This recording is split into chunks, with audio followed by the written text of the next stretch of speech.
Welcome to Small Business Celebration. We're continuing our series on small business owners who are getting the move on. And our guest this week, well, she is the therapy your business needs to grow a strong and profitable business. This is Small Business Celebration. Welcome, where we chat with real business owners who have real success and learn from them about what works, what doesn't, and who want you to know that there's a light at the end of the tunnel and it's not a train. Join us where you can learn something that you can use today to grow a strong and profitable business.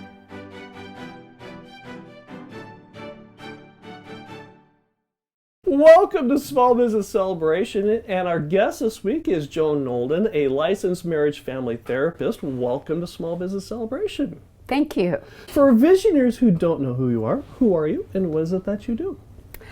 My name is Joan Knowlden. I'm a licensed marriage family therapist and a board-certified trauma specialist. I'm in private practice, and what I do is coach families, coach couples, children that are teenagers, my favorite group. I help businesses with transition, succession, family businesses, and I volunteered with court-appointed special advocates of Kern County for over 30 years. And for those of you who are in Kern County, you may know it by the better name of CASA, and it's a fantastic organization. And why did you get involved with CASA in the first place? I had a number of friends, Terry Foley, Colleen McGauley, and they began CASA with Judge Anspaugh and Grace Nozaki, and because they were friends, they asked me to join. I didn't know what I was getting into, but I'm always game for something new. Right. So in the time, I taught 36 of the volunteer classes, and I've helped coach them through many mental health issues that children and parents have. What got you into therapy in the first place? Well, that's pretty simple. I grew up in a very dysfunctional family. You were trying to figure out what was wrong with your family? Absolutely. And if I could escape in some way. So I started teaching high school special education, did that on a substitute basis for 7 years, and did not like the paperwork that was involved with that, but liked working with people and helping people find a better way to live their life. So I went back and got my graduate degree in psychology and became a licensed marriage family therapist. There's a lot of conceptions about therapy. And we were talking a little bit about this off camera before the conversation, that everybody seems to blame their mother. Yes, indeed, they do. And this is cliche, but how often is this the case? Probably on first-time clients, it comes out whether they say it directly or they just give me the information. The old "it quacks, it swims, it's got feathers, first name's Donald," pretty easily to tell it's a mother. Sure. So that comes out. But I liken it to buying some tools at Home Depot or Lowe's, and you walk out with the tools you're given. And if they don't work, you can either go back to the source and yell and scream at them, or you can learn to get a new tool. So it isn't about where you came from, it's about what you're going to do with it and where you're going. And that's the key right Totally. there, where you're going. We are in a rather tumultuous time right now, dealing with COVID and everything else that's been going with it. This has been a rather difficult time, not just for people in general, whether they be employed or a business owner or not, but also it's been rather taxing on the family counseling industry as well. Yes, it has. I have a number of friends, and of course I'm no spring chicken, so they're older, and all but one of them have retired in the last 2 years because of the mental health strains, the telehealth issues of learning how to do communication in a new venue, and the confidentiality, the privacy, loss of family members, fear of the vaccine, the politics, the list goes on and on. But there is now a shortage of mental health practitioners, and there are even stronger mental health issues going on for our country, our county, and in fact the world now. How have you dealt with COVID and the, for lack of a better term, the onslaught of patients that have come your way? In the beginning, we all thought it was the plague, and so for the first 3 months, I shifted to 100% telehealth. And then I began to make accommodations for people that needed to do in-person therapy. And I do a treatment called eye movement desensitization and reprocessing.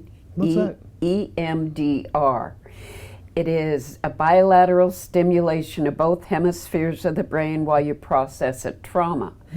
Does about 6 months worth of therapy in an hour and a half. Wow.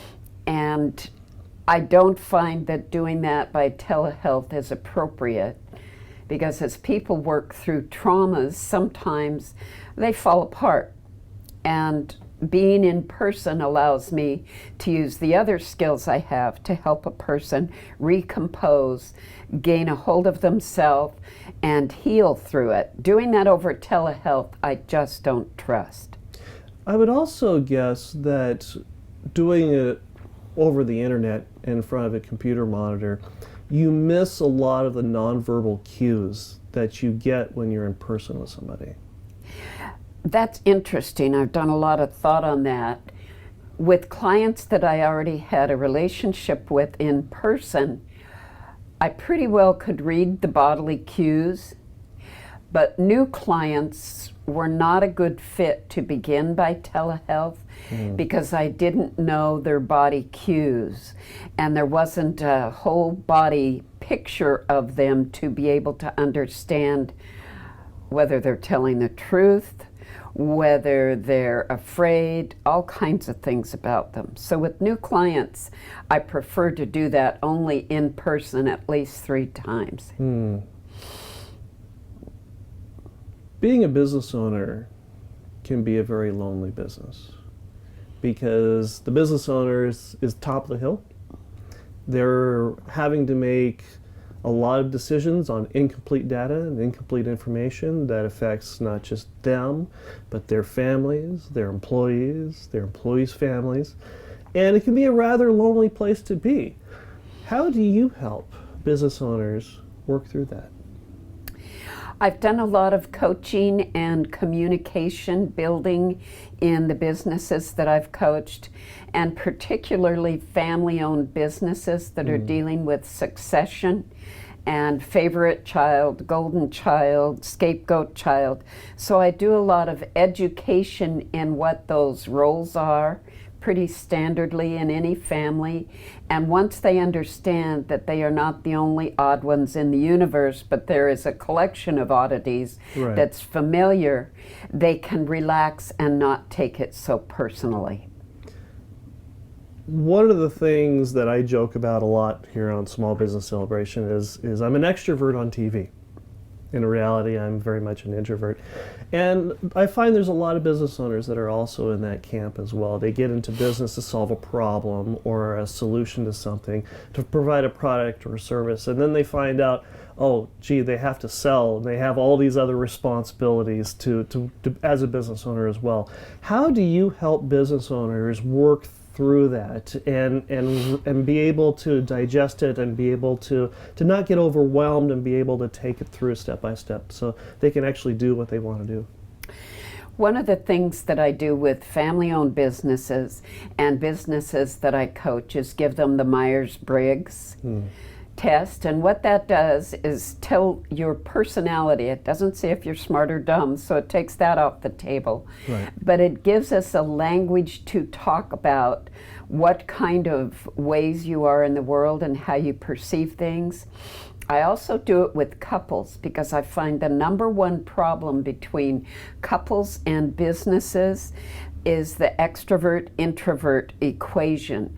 And once I coach them through knowing who they are, what they are is okay, and how to deal with someone who is not the way they are, Right. then we have a common language that isn't accusatory, it's more objective. If visionaries want to get in touch with you, how do they do that? I have a website that's Joan Knowlden Counseling. I have How do you spell Joan Knowlden? JoanKnowlden.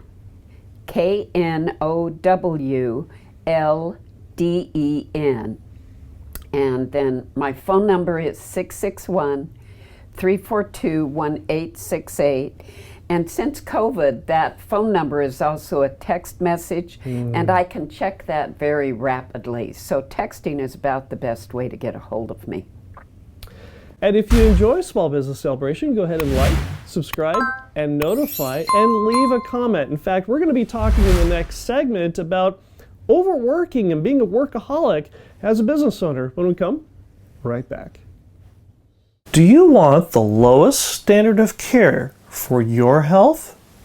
Wellness care is about reversing and preventing illness. Do you want to be managed by sick care, or do you want to thrive from your health care?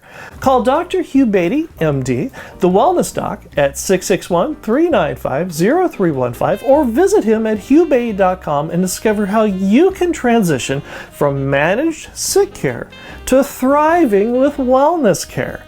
Discover your wellness program that can help you get well, reduce and or eliminate the number of medications you're taking, and feel alive again. Call the Wellness Doc at 661-395-0315 or visit him at hughbeatty.com and get better. Call 661-395-0315 or visit him at hughbeatty.com.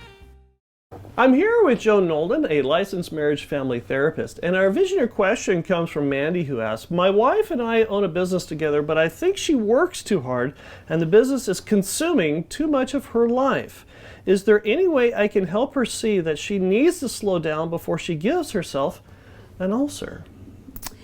Okay, so one of the things that defines an addiction is if you do some behavior or some substance repeatedly and it begins to cause problems in a relationship, you're told about it and you continue to do it. That's the quick and dirty definition of an addiction. So when someone is addicted to something, they are the only ones that can choose a different path. And the spouse or significant other of that person has the ability to tell them how it is affecting them, but they have to remember that they didn't cause it and they cannot control it. So there are two things they can do. They can hound, nag, beg, plead, threaten, None of which work. divorce. No, none of them work successfully. Or they can begin to create a life that looks enchanting and interesting to the other person that they will do with or without them. That's the key. That's the key. To draw them away from what is paying their pocketbook well, but not their heart and their relationships. Is this sort of like the Ebenezer Scrooge idea in Christmas Carol, where he's showing the three ghosts that come and show what life was like, what life is like, and what life could be like if he changed his methodology and the way he did things? It is very much like that, and the partner needs to remember that if they become the critical person of all the things, they will be the last person to be drawn to that. So they need to be enchanting and devious in their ways to make their life look desirable and draw the other person. And as I tell people all the time, do all of the things you need to get yourself right, and the other person will either fall in or fall out. There it is. As a therapist, you need time away from people, need time away from the practice. What is it that you do? For me, I need time where I'm not required to speak. So the first thing I found is yoga. And it is much like a massage and a meditation at the same time. I do restorative or yin yoga. I don't do the athletic yoga because I need peace and quiet and meditation. And then the other thing that I like to spend my off time with, grandkids, they always lighten my mood. Sure. And then anything to do with the ocean. I collect rocks and sea glass and watch animals. My nephew has a fishing boat, so I try and take advantage of that. So anything to do with the ocean soothes my soul. What have your trips to the ocean and being on your nephew's fishing boat, excuse me, what have those things taught you that you've applied to your business? Introspection, peace, and meditation is the #1 way to actually change the neural pathways of our brain. How so? The meditation, if you do it 10 minutes a day, and that can be in 2-minute increments, over 10 years, you will change the neuroplasticity and revitalize your brain to make it approximately 10 years younger than when you started. Really? Yes. It is also one of the best healers for Alzheimer's and dementia. It won't stop the disease, but it will make the journey much calmer for the individual suffering with those mental illnesses. So you have the business owner that is up at 4 o'clock in the morning and stops at 8 or 9 at night and just go. And what suggestions do you have for the business owner that is trying to take that break but needs that meditation time? How do you help that business owner say when and where and how you go about taking those 2-minute breaks? So we talk about what their day is and fit it into the schedule. And one of the quick and easy ways that I do is that you meditate when you're brushing your teeth. And what is meditation for those 2 minutes? For that time, it's mindfulness, which is what meditation is all about. And that is consciousness in what you're doing. The favorite places of consciousness, the 3 favorite, are brushing your teeth, doing dishes, and eating, where you are conscious of each bite you take, count how many chews you have, and if you're focusing all that, the garbage and the lists are a step away. So if you take the moment as you're brushing your teeth to feel the brush, that's being present in the moment. Yes, and that counts as a meditation. Additionally, I teach the sniper breath, which is one of the branches of yoga is called pranayama, which is breathing exercises for different reasons. One of them is to breathe in to a count of 4, hold it to a count of 7, breathe out to a count of 8, hold it to a count of 4, and begin again. And it's the sniper breath because snipers pull the trigger on the last hold.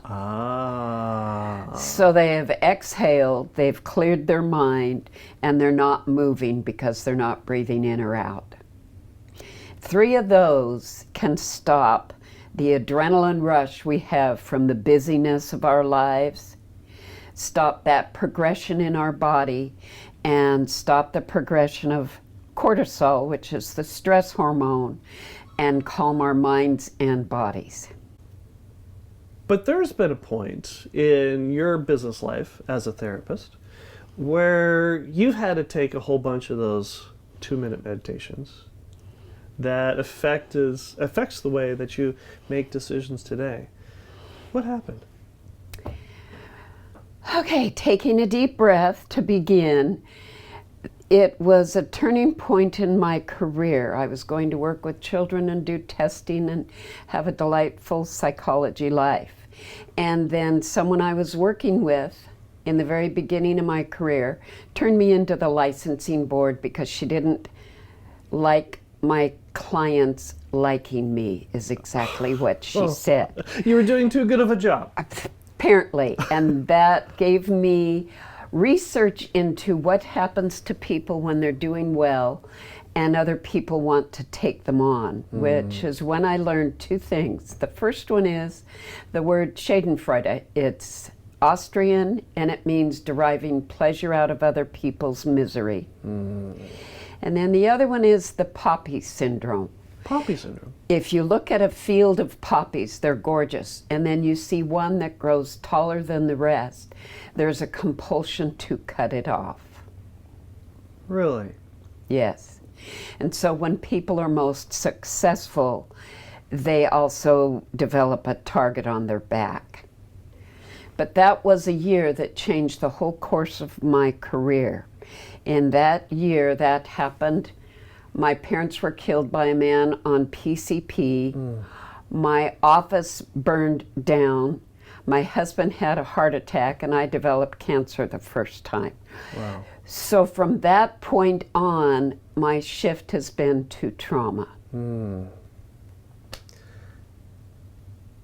As a therapist, do you have a therapist?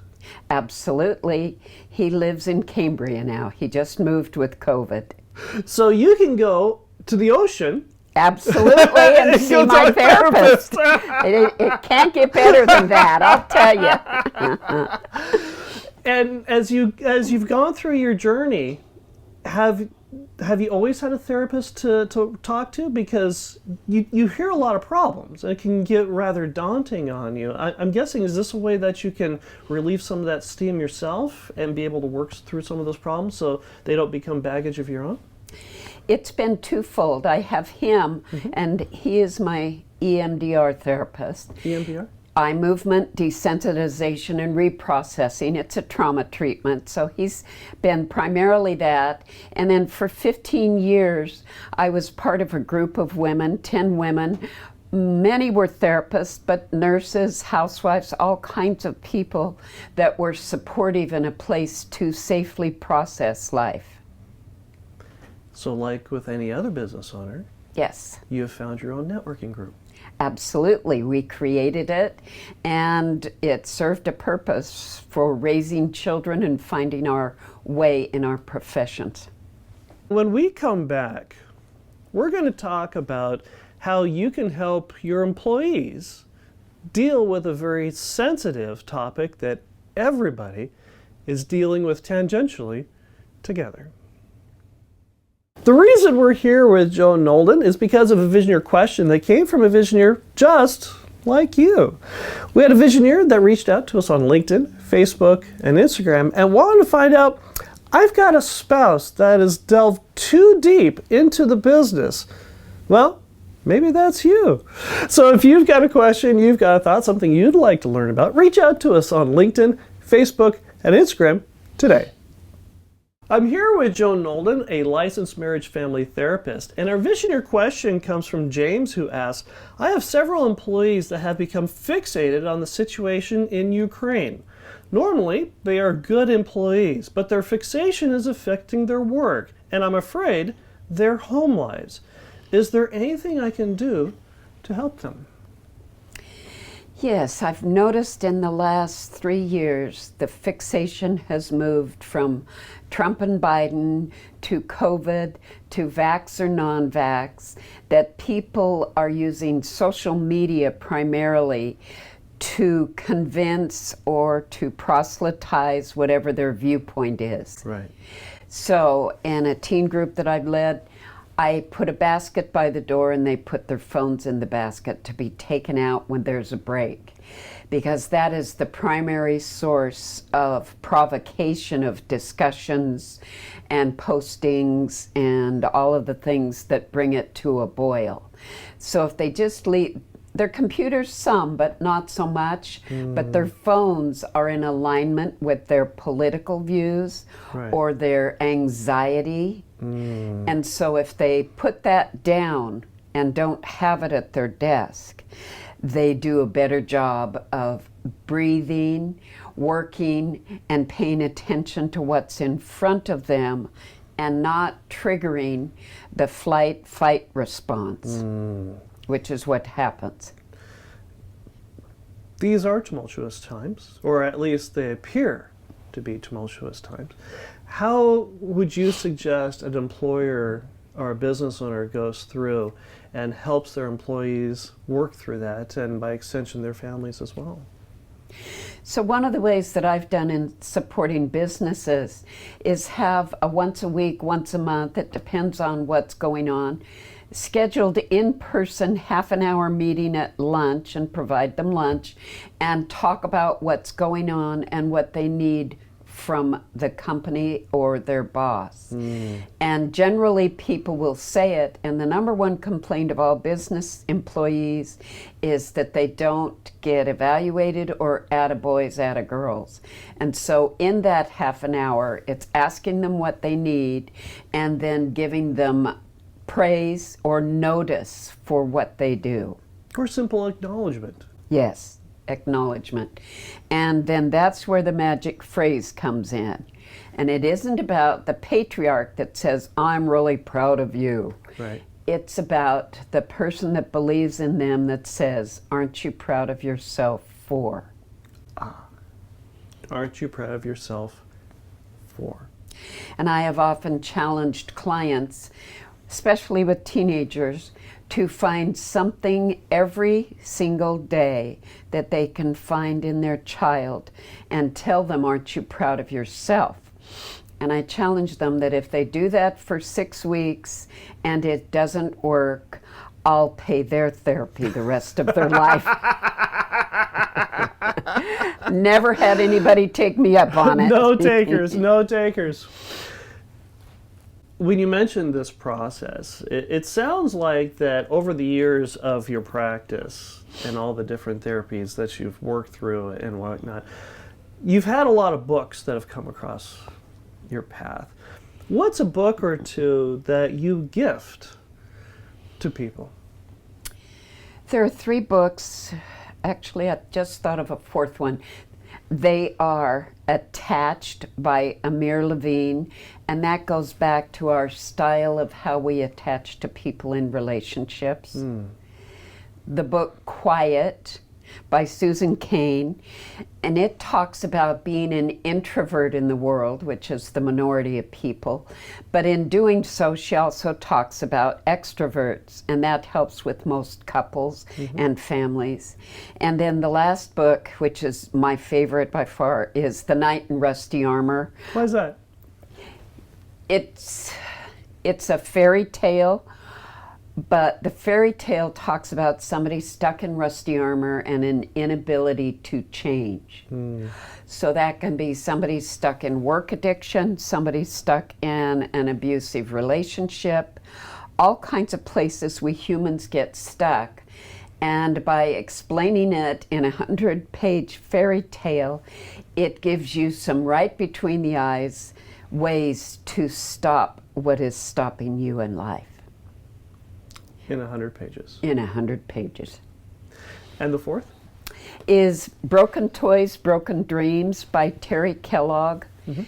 And 1 out of 4 people are addicted to some substance, so that leaves 3 people in their life that are affected by that addiction. So he talks about what it's like to be in that constellation in a family.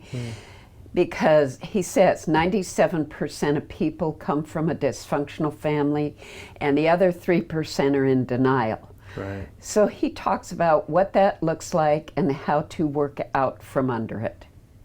If you've ever wanted to see a family in denial, go to Thanksgiving. Absolutely. You've been in business for a couple days, and during that time you have shepherded several therapists into private practice. What's one piece of advice that they seldom listen to or they overlook? And that would be suggesting that they take a law and ethics course and they stay on top of that. Why is that? All businesses are risky, and as many attorneys have told me, that lawsuits are the order of business, and you're not doing a good business if you haven't been sued at least once, Right. which I hate hearing. Well, it is a marker of a successful business. You're not successful until you've been sued. Right. Back to the poppy syndrome. So Yes, and so I recommend that they take a class so that they can protect their business, protect their clients. And in my business, in the counseling with couples especially, somebody doesn't like you. And so it's about protecting yourself so you can continue in business. Is this a course that every business owner should be able to take, especially business owners that are small and can't afford an HR person or department? Yes, there are a number of firms in town that do an as-needed basis HR coaching. Right. There are attorneys in town that also provide that. Cal State has the Kegley Institute, which supports people, a nonprofit, and helps that. And then the SCORE, which is retired employers. They're a group of people over 60, and they coach businesses and young people starting out in business, and they help with law and ethics. What makes you wake up every morning and open your business? Two things: hope for change for people, and excitement to actually be part of people's lives and watch them evolve. How so? I've been doing this 37 years, and interestingly, I'm getting children and grandchildren of clients who came in, and it's not quite as traumatic as it was for the parents or grandparents, but they're sending them in for coaching to prevent major problems in their life. And so it's exciting to see the evolution of the effect I've had on people's lives. So you've got patients that you've worked with that are recognizing their red flags and their markers, and they see it in their children. And they're saying, my children need help recognizing these flags and markers too. Yes. And they want it to stop by the second or third generation. They hope. That's the hope of everything. So it's exciting for me to be placed in the scenarios of different people's lives for a moment in time and watch them evolve. So knowing that I get to be that intimate partner of them wakes me up every day with a chance to do it again. If visionaries want to get in touch with you, how do they do that? The best way is by text, and that number is 661-342-1868. I also have an email, but all of the spam and the Kohl's and Macy's fill it up, so that one's not so quick. But you have a website. I do. Joan Knowlden Counseling. And social media?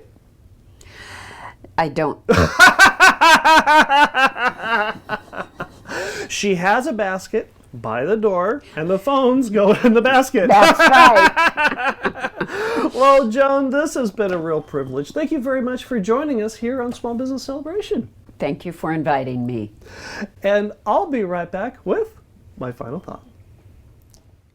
Do you want the lowest standard of care for your health? Wellness care is about reversing and preventing illness. Do you want to be managed by sick care, or do you want to thrive from your health care? Call Dr. Hugh Beatty, MD, the Wellness Doc, at 661-395-0315, or visit him at hughbeatty.com and discover how you can transition from managed sick care to thriving with wellness care. Discover your wellness program that can help you get well, reduce and or eliminate the number of medications you're taking, and feel alive again. Call the Wellness Doc at 661-395-0315 or visit him at hughbeatty.com and get better. Call 661-395-0315 or visit him at hughbeatty.com. 4 is a preposition. One of the things many of you may or may not know about me is that my mother is a retired English teacher, a grammarian more specifically. Yes, she is one of those kinds of people that can draw out sentence trees all day long and absolutely love it. And I'm sure there are many times when she is listening or watching Small Business Celebration, she groans at my grammar or mispronunciation of this or that and the other thing. But one of the things that I did learn from her is that a preposition is anything a mouse can do to a box. A mouse can go over the box. A mouse can go around the box. The mouse can be against the box. But for is also a preposition.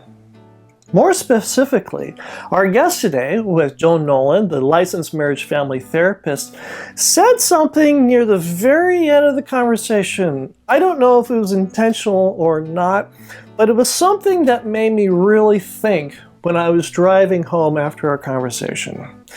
She said, and I quote, "Aren't you proud of yourself for?" The context of this, of course, was that she was talking as a business owner, giving positive affirmation to their employee. The key is, aren't you proud of yourself for? The business owner is affirming that the deed that is done is good by the employee and connecting it to the action performed. This is something that is key. Often we as business owners like to tell our employees, "Good job," but we don't explain why. For is very important. So as you go through, you find the good deed that your employee has done. Make sure you connect the appreciation, the affirmation, with the good deed. Aren't you proud of yourself for? I hope you enjoyed our conversation with Joan Knowlden, the licensed marriage family therapist, and I hope you learned something that you can use today to grow a strong and profitable business, and we'll see you here again next week. Oh, by the way, speaking of the Oscars in Hollywood, how do celebrities stay so cool? Well, there are two ways that they stay cool. One is with substances. Yes. And the other is practice in not being in possession of their emotions when they're doing their talking, which is what acting is all about. So they act or they are under the influence. Works well. Spoken like a true therapist. All this time I thought it's because they had a lot of fans. They're hoping for a lot of fans is what they're trying to do. Welcome to Small Business Celebration, and our guest this week is Joan Knowlden, the licensed I'm going to say this one more time. Okay. All right.